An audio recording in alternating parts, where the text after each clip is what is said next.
මිනිස්සු ඔහොම කතා කියනවා මිනිස්සුන්ගේ හැටියෝක මිනිස්සු කියන කතාවලට අපි අනිත් පැත්තට වචනයක් කියලා හරියන්නේ. හරි. මිනිස්සු කියන කතාවකටම අපි ආපහු අනිත් පැත්තට දෙයක් කිව්වොත් එහෙනම් මොකද වෙන්නේ? වෙනසක් නැතුව යනවනේ අපි එයාලගේ. නේද? ඒතරවල මොකද කරන්නේ? ඒ කතාව බොරු කියලා කරලා පෙන්නන්න. හරි. මේ අතින් පයින් ගහගන්න ගිහිල්ලා නෙමෙයි. හරි. අවසාන ප්‍රතිඵලය ඔයාලගේ පැත්තට වාසි වෙන විදිහට තිබ්බොත් තමයි ඒ කතාව බොරු වෙන්නේ. හරි. ඒ වෙනුවෙන් වැඩ කරන්න. ඒකයි මේ මරාගෙන පන්ති දාගෙන දඟලන්නේ. හරි. නැත්නම් ඒ අවසානට පෙරදින්නේ ඔයාලා. හරි.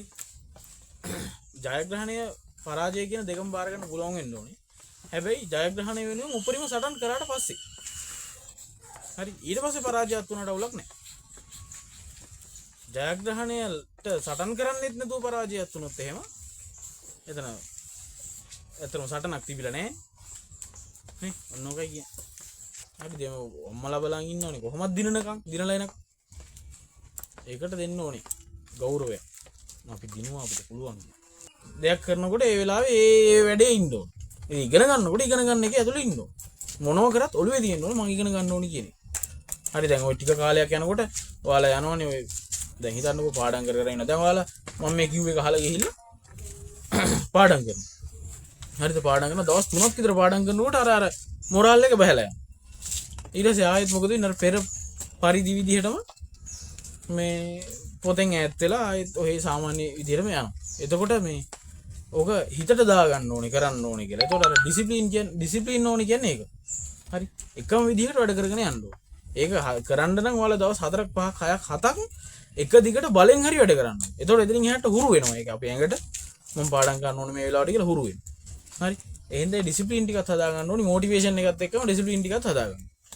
හරි. ඒ ටික එකම විදිහකට කන්ටිනියු කරගෙන ගියොත් එහෙම අපේ මොලේට හුරු වෙනවා පාඩම් නොකර ඉන්න බැරි ගන්නට හැදෙන්න. එතනින් එහාට ආය අපිට බලෙන් කරන්න දෙයක් නැහැ. හිතට බලෙන් කියන්න දෙයක් නැහැ. ඒක හුරු වෙලා තියෙන්නේ. එතනින් එහාට ඉස්සරහට යන්නයි තියෙන්නේ. හරි. එහෙනම් හොඳට මතක තියාගන්න මේ අතෑරෙන්න දෙන්න එපා. අල්ලගෙන ඉන්න ඕනේ අපි හිතලා. අපි බරක් උස්සන් ඉන්නකොට අපි ඒක බර හිතලා උස්සන් ඉන්න බෑ. නේ? නැත්තම් ඔය අතෑරිලා යනවා යන්න. එහෙනම් අතෑරෙන්න දෙන්න එපා. අල්ලන් ඉන්න ඕනේ අපි විසින්. අපි ශක්තිය යොදන්න ඕනේ ඒකට අල්ලන්. නැත්තම් ඔක අතෑරලා යනවා.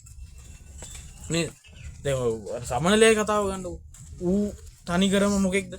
පොඩි කාලේ නිකන් කොලේ යට කොලයකට ඇල්ලලා ඉන්න විතරයක් නේ. නේද? යට කොලයකට ඇල්ලලා ඉන්න විතරයක්. එතකොට ඌට වෙන්න තියෙන කරදර බොහොමයි. තව කෘමි සත්තු ඇවිල්ලා විතර කන්න පුළුවන්. හරි.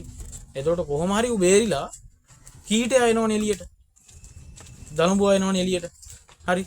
ඌව කවුරුත් ගණන් ගන්නවද? දැන් දලඹුවෙක් දැක්කහම ඔයාලා අනේ සමනලෙක් වගේ ආසාවක් හිතෙනවද?